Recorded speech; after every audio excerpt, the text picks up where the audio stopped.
What is going on, everyone? This is Sarah coming at you from just outside of Hartford, Connecticut. And today we're going to have a NHL Standings update as of the morning of February 16th, 2021. So obviously, due to the ongoing events that are occurring in the United States and the rest of the world, in United States, Canada, and the rest of the world, some teams have not played as many games as others. Some teams haven't played in a couple of weeks. Some teams had their season start off late. So it's not a perfect picture, but that's why we have every team's record and their points. So we're going to go division by division, and we'll start with the Northern Division, which is, of course, the Canadian Division. So currently in first place, we have Toronto sitting at 11-3-2 with 24 points. So what that means, in case you're not 100% sure, 11 says the number of wins that they have. 3 is the number of losses in regulation that they have, and then 2 is the number of overtime/shootout losses. So if you're unfamiliar with that, that basically means a win gets you 2 points, a regulation loss gets you 0 points, while an overtime shootout loss gets you a single point. Therefore, a team like Toronto, 11 times 2 is 22, 3 times 0 is 0, 2 times 1 is 2, 22 plus 0 plus 2 equals 24. So Montreal is next, and they are sitting at 9-4-2 with 20 points. Winnipeg right behind them, 9-5-1 with 19 points. Edmonton sitting at 9-8 with 0 overtime/shootout losses with 18 points.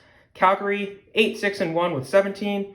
Vancouver 7-11-1 with 15. And then last you have the Ottawa Senators at 4-12-1 with only 9 points. So at the quarter point in the season, the Canadian division has been pretty fortunate when it comes to the ongoing events. We haven't seen a lot of their teams have to sit out. So it's been an interesting couple weeks, a month at this point for the North. Montreal started off just cruising through this division. They have cooled off lately. They still sit in second place, but that team definitely looks like they're ready to compete. They look to be ready a couple of years before, or a year before at least people thought they would be. But this looks like it's going to be Toronto's division. Toronto has such a good offense right now, and finally things are starting to click for Toronto. We've seen them just play very well offensively. Defensively, they've been okay, but offensively, that team's been producing. This Toronto team needs to make a deep run this year. If they don't, heads will start to roll in Toronto. Winnipeg doesn't, there's not too much to say for them.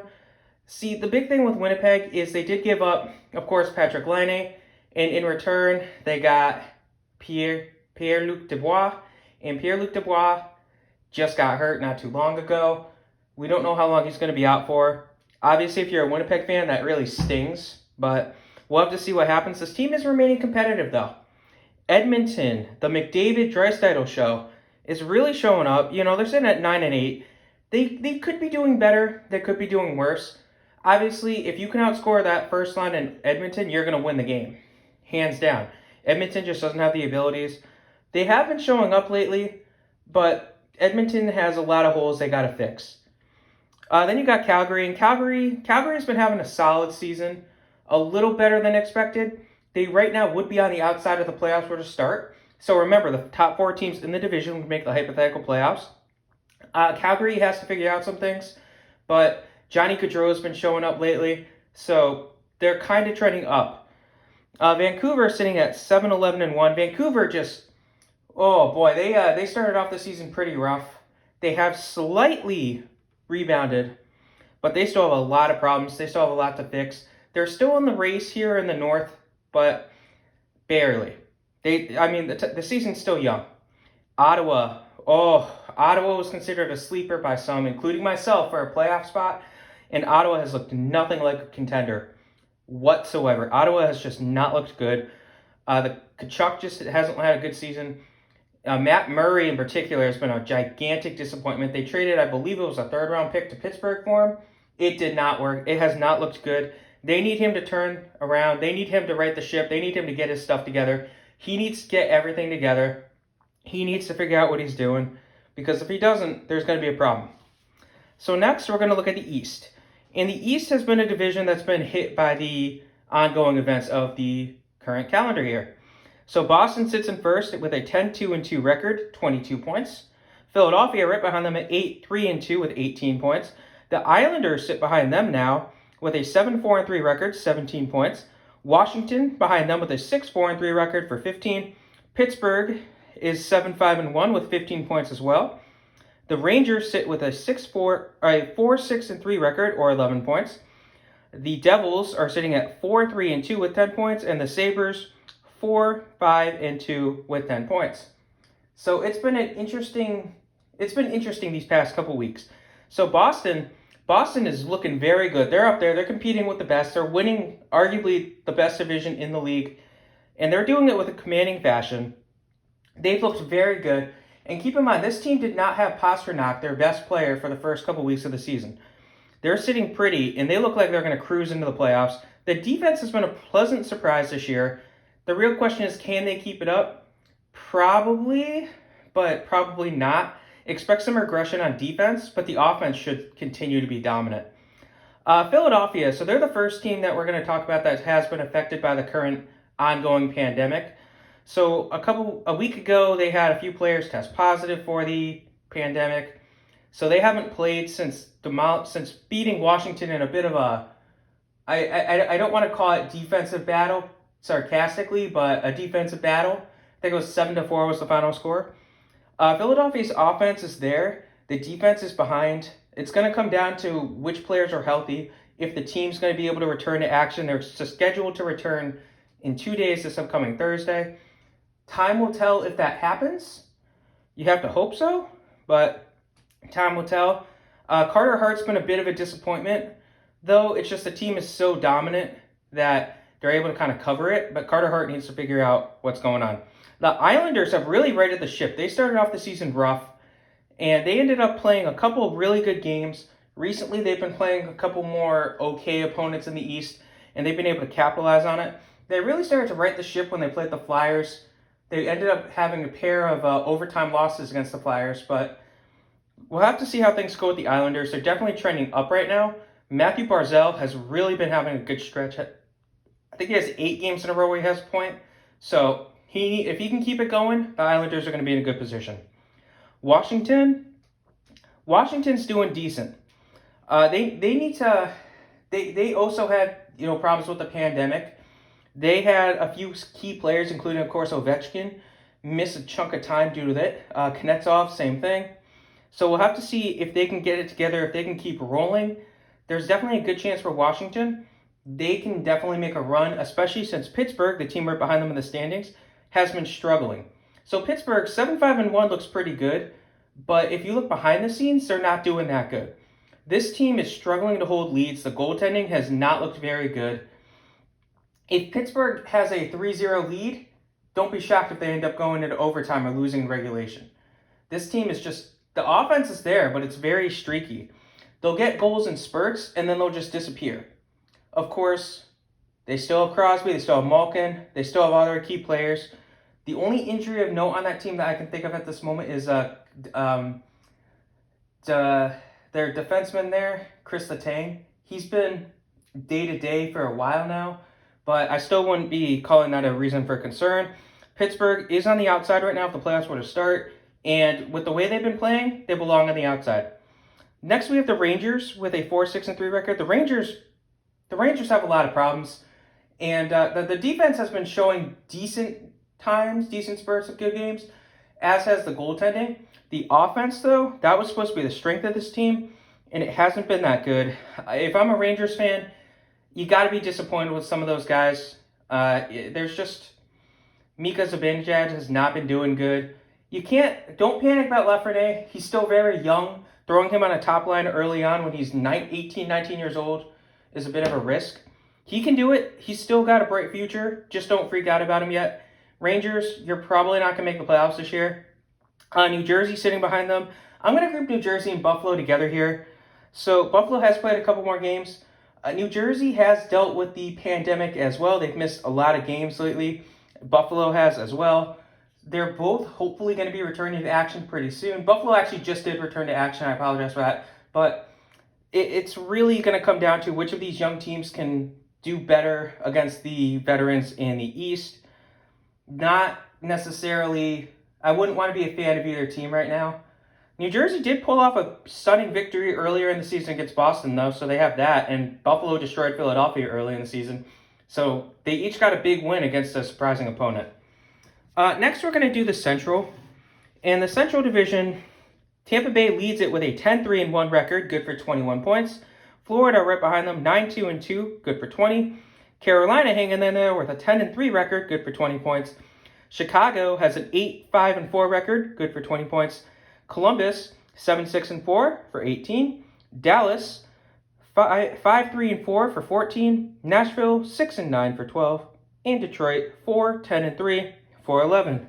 So, obviously there are some holes in this division. It's not a strong division right now. Tampa Bay has been probably the best team in the league at this point in time, and that's without their, Nikita Kucherov is out for the season. They have been playing very good in Tampa Bay, and the Lightning have a legitimate chance to repeat. They're going to have some competition, though, near the top of their division, so you got to see how they can do against some of these teams, but I won't be shocked to see Tampa Bay walk out of the Central with, the crown.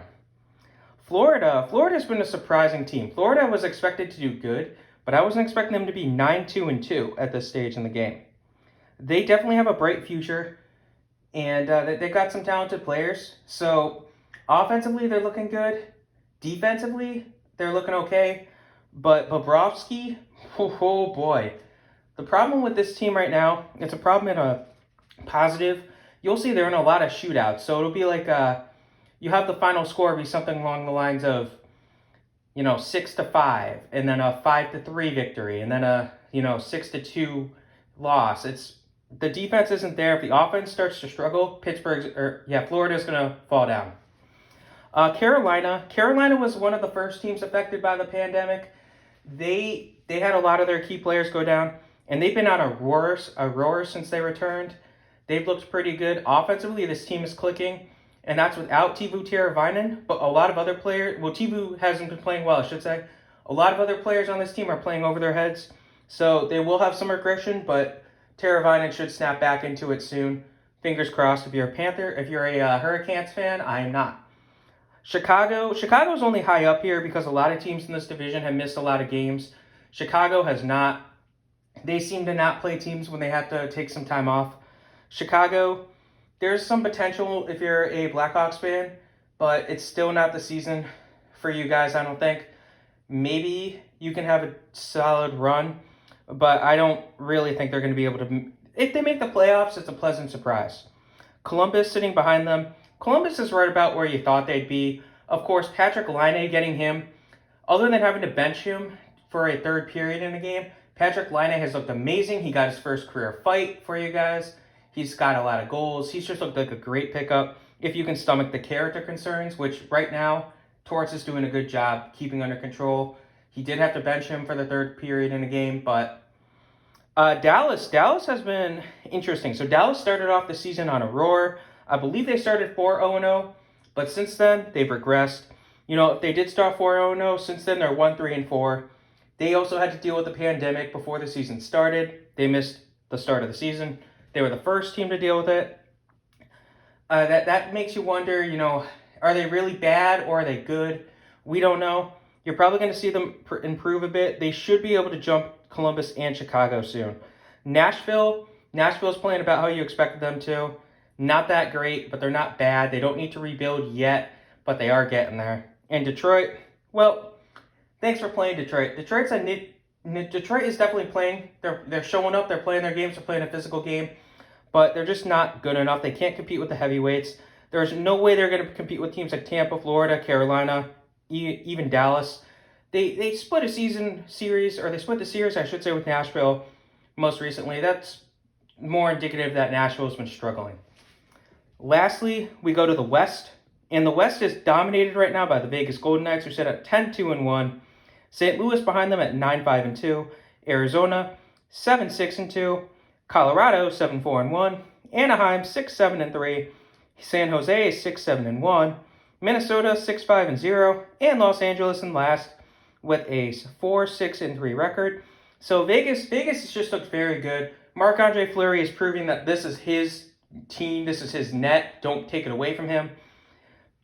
Vegas has a lot of positive things going for him right now. Vegas definitely looks like a cup contender once again, which is insane. And I believe that the NHL should make Vegas have to be in the expansion draft because this team is playing so good that they should have to be in the expansion draft. Let Seattle take a player from them. This team is so good. It's fine if they do. St. Louis sitting right behind them.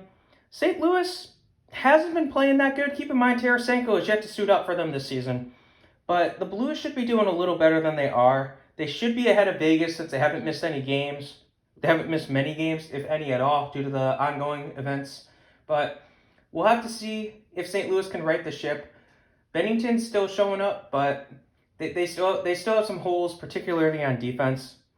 Arizona's been playing a little better than I expected this year. But just like St. Louis, these two teams just played 7 consecutive games against each other. So it's been a very weird thing going on between these two teams. It's just how the schedule ended up working out. Well, let's just say Arizona is doing a little better than I'd expect. And they played the Blues better than I was expecting them to. Colorado's missed some time due to the ongoing events.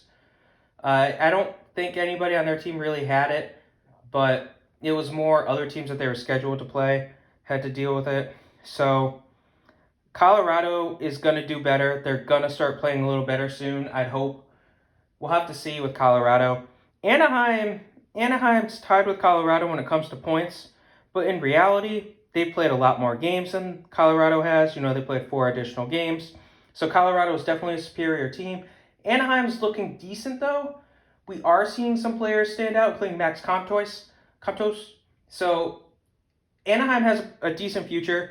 Speaking of future, San Jose should be looking towards the future. This team has looked awful. Erik Karlsson's not looking good. That contract doesn't look good. So you got a lot of bad contracts. San Jose, I think your time is done. You need to embrace the tank 100%. Hate to say it, but we're at that point. Minnesota has missed a lot of games due to the pandemic. They sit at 6-5 right now. They could be doing better, but this is about where you expect them to be record-wise, at least around a 500 team. So they'll start to play a little better, I think, soon. It's gonna come down to the offense, though. I do wish Mikko Koivu had stayed in Minnesota, though, since it's so weird to know that he retired not a member of the Wild. Lastly, we have the LA Kings, who only have 11 points despite playing 13 games. LA has a lot of problems right now. Jonathan Quick, I don't know if it's him or if it's the team around him, but he has not looked good. If you're a Kings fan, I'm sorry for you. Once again, this is the standings as of the morning of the 16th of February, 2021. Hope you guys enjoyed this video. Have a good rest of your day.